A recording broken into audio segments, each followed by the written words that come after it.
Hey there, it's Dorleen. Welcome to my channel and welcome to my creative life. Sorry, my throat's a little scratchy today, but we'll muddle through. So I cut and started assembling a cute little Peekaboo cat face from Printable Cuttable Creatables. So I'm on their design team, and this is the project for December of 2024. So while I'm assembling this, again, you didn't see all the beginning parts because, again, as usual, I forgot to film, or at least press record when I thought I was filming. So I usually just go through and I layer all the pieces together first before I start adding adhesive. That just helps me know where to put the adhesive, where to put all the small parts. And it really does, in my opinion, save time and also sometimes saves a lot of oops moments. But as I'm assembling all this, I'm going to be making a slider card. I wanted to tell you that I have all the measurements on the screen, but if you need the actual or you just miss it, go to my blog and I'll have a link to my blog in the information box, as well as a discount code if you decide to purchase this file, as well as any other from the Printable Cuttable Creatables website. She has some super cute files, and the really thing that I love is most of them come with not just one image or set of image, but two. So if you wanted to use like paper, for instance, it would be, you would use one, and if you wanted to use vinyl, it would be another. So you don't have to worry about all those cutting outs and slicing and things like that. And if you are a crafter, you know exactly what I'm talking about. So I use my glue, my precision glue press, because of the fine tip for all these tiny pieces. Now I also could have used my adhesive, oh gosh, I can't even think of what it's called. But the little mat thing that I've shown. And I also have in my link, in the information box, a link to my Let's Talk Adhesives video. So it's all included on there too. And I cannot for the life of me think about that page. So anyhow, for the card, you are going to need a card base. And you're going to need 3 pieces of cardstock. One is 4x5. This one's 4x3 3/4. And that's 2.5 by 5. And you need 2 1/2 inch pieces. Like I mentioned, the card base is the top folding, which is the normal 4 1/4 by 11, and then scored at 5.5 to make, like I said, a top folding card. So there are all the, you could barely see those, and plus I'm kind of scooting them by really quick. So on those small pieces, just like I'm showing you, just go ahead and fold those in half. Those are going to be the tabs that are going to what we need for the sliding effect. So on this piece, you're going to layer the 3 3/3 piece on top of the 5-inch piece and draw a line where it connects, just like I did there. And then using this mat, this is perfect because it has the measurements on the mat, but I'm going to measure 1 inch from the bottom and 1.5 inches from both the left and right side. Now, like I mentioned, having the measurements also on my mat helps put my ruler in the spot so that I know that they are straight. So once you do that, see in the middle where the lines connect, where I just pointed off, there you're going to use either your paper cutter like I'm using here, or you can use like a craft knife and a ruler. But basically you are only cutting those lines in between the top and bottom lines. And then you're going to just move it over just a tiny bit, because you do want those to be a little bit thicker than just a straight cut line. And you can see there what I'm talking about. And then I'm just using some fine tip scissors to cut that away. So it's just, like I mentioned, just a hair thicker than if you would have just cut the straight line. So I hope that makes sense. I'm also going to have written instructions on my blog. So if for some reason written instructions or the combination of the both help you, which that's pretty much how I do it, you can follow along that way. Or again, just press pause when you are doing each step. So once you do that, that is, like I mentioned, going to hold these little tabs, and that's how we create the slide mechanism.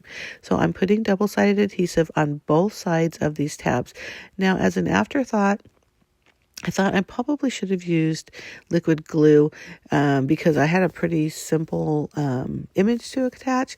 So I think that's up to you, but you definitely want a strong adhesive because anytime you have a movable part, you want to make sure that those parts stay still. So you're just going to tuck those tabs right in. So basically the opening is facing the outside of the card, just like I have it here. And I'm not sure why I'm removing the adhesive already, but I guess I'm just preparing myself. So you want to take the adhesive off, make sure those tabs are all the way straight down and they are even. And then you're going to take that 2.5 by 5 inch piece and place it on there. Now, if looking at this picture, I have it just flush to the bottom. I ended up taking it off because I forgot that I needed a little bit of a space between the bottom of this and the bottom of the mechanism base because I'm going to be putting some adhesive that goes on the card. So later on you're going to notice, hey, there's a little bit of a gap. So you want like maybe about 1/2 inch or something. So now you're going to take your cat or your whatever it is that you're going to do, or that's going to slide up, and you want to figure it out. Just kind of play with it and figure out how much do you want it to come out. Excuse me. It takes me quite a minute. I don't know why. And also I ended up just grabbing a piece of scrap paper and making a little tab for the cat to sit on because the way the bottom is of this cat image, it's not like a straight solid piece. It's just those two paws. So as far as putting them on the tab, I don't think they would have had enough adhesion. So that's why I adhered it to that tab first before adhering it to the sliding mechanism. Like I said, watching and listening and reading if you need to, all of those hints help. But it's really a simple project. I just, because of the cat paw and the openness of that middle area, it did just take me just a couple of minutes to kind of think it through. But you see how cute that is? Oh my gosh, this card is so cute. And I mentioned in the information box that I'm not normally a cat lover. Like, I don't like cats in general. Like, I don't hate them, but I love cat images and cat paper and cat anything to do crafty, which is weird. I don't know why they look so super cute. So I guess cartoonish cats are cute to me. But anyhow, now I'm preparing the card base, which I mentioned earlier is 4.25 by 11, so which is half of an 8.5 by 11 piece of cardstock, and then I'm going to score at 5.5. Top folding card, super easy. I used pink because even though the cat is a black cat, I really could make this card for anybody, but I already know who I'm giving it to, and she's a little girl, so that's why I'm using pink. Now, I did use foam adhesive on both sides. Now, you don't want it totally flushed up to the sliding mechanism, but you want it fairly close because you really do want to contain it. So you don't necessarily have to use foam adhesive because this is fine if you had it just flat, but it just gives a little bit more height difference between, again, the mechanism and the card base. So it makes it slide a little bit easier, but you can also use like stacked up pieces of cardstock. So if you don't have foam adhesive, you can still get a little height. And I actually do that for the front panel of the card. So you'll probably notice that. So the thing that we need to make sure once I put that down is you see that tab, how it's taller than the card. Now it's not going to fit in the envelope if it's higher or much higher than the 5.5 inches of the envelope. So I trimmed that down a little bit by just putting it on my little guillotine there.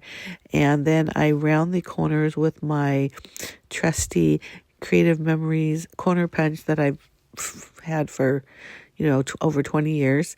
I love that I bought a lot of tools from Creative Memories, the corner punch, and you saw the guillotine, also like my circle and oval cutters. They still work perfectly fine, and I've had them since 2000. Go ahead and center that on the card and see what I'm talking about. Super cute. I do have that little stamp that says pull. I bought that. I want to say it's from My Favorite Things, but it's pretty useful because there's like push, pull, on, off, whatever the little hints are, so people realize, oh wait, I'm supposed to pull this thing up. Then I'm going to decorate the front. Now the front again was 4 by 3 3/4, so I cut this pattern piece 3 3/4 by 3.5 with this, so that gave it like a 1/4 inch border. And then I went ahead and adhered it. Like I mentioned, apparently I didn't film it, to the base, but you don't want to, you just want to, how do I say this? You just want to put adhesive on the three sides as if basically like a pocket. So the right, left, and bottom. But you also want to put the adhesive as thin as you can, adhesives for the sides. Oh, I didn't put it on yet. Oh my gosh. So after I stamped the happy birthday greeting, that's going to show when it's pulled. Now I'm just going to put some adhesive. I mentioned earlier, I just use scrap cardstock. So this is just what's on my work area. So adhesive in all three pockets, or all three sides, to make like a pocket. And, I just use my ATG gun to make it easier. And also, I didn't want to use liquid adhesive because sometimes it does seep. Not always, but with my luck, that's what would happen. So once I do that, I go ahead and just put that final piece of adhesive. And again, this is really strong adhesive, and just placed it right on top there. Now, I am going to tell you, after I did this, I thought, oh, it just needed something. I wasn't sure what. So I decided to stamp a sentiment in the front, and you can tell here that I messed it up. So I just peeled it off and then stamped the sentiment on the final piece. I hope you like this video. If you do, give me a thumbs up. Make sure you hit that subscribe button down below. And I do like to post at least 2 videos a week. One is always scrapbooking. The other is whatever it is I'm creating in the command center, which is the name of my blog, and also my craft room. I did add a couple little squishy hexagons. I was going to put hearts, and I thought, ooh, too much. And then circles would have been too much circles in my opinion. So I put those hexagon. I think they look super cute. And this is an adorable card. I cannot wait to give it to somebody. Thank you again for watching. Always appreciate it. Bye.